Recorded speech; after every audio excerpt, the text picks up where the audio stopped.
সালের 25শে বৈশাখ রবীন্দ্রনাথ জন্মগ্রহণ করেছিলেন।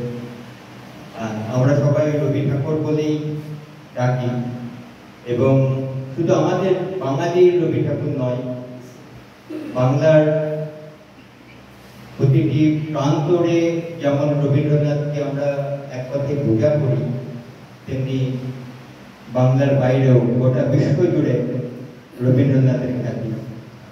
বাঙালির চিন্তা ভাবনা, বাঙালির সাহিত্য, বাঙালির আবেগকে রবীন্দ্রনাথ বিশ্বের দরবারে পৌঁছে দিতে পেরেছিলেন, তার জন্য আমরা সবাই গর্বিত।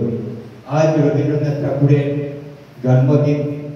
আমরা আমাদের ফোর্সাইট গ্রিন লিফের পক্ষ থেকে আমাদের খুব ক্ষুদ্র প্রয়াস, আমরা হয়তো আগামী বছর আরো অর্গানাইজ ওয়েতে আগে থেকে প্ল্যান করে করতে পারবো। তো আমরা রবীন্দ্রনাথকে আমাদের ফোর্সাইট গ্রিন লিফের পক্ষ থেকে প্রণাম জানাই তার এই জন্মদিনে।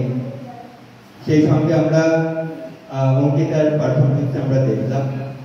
এবারে আমরা সুমনাদির পরে আমরা সুমনাদিকে আরো এটা গুলগুল চলে তো গুলগুলের একটা ছোট্ট আমাদের গুলগুলের একটা পারফরমেন্স দেখে নিই।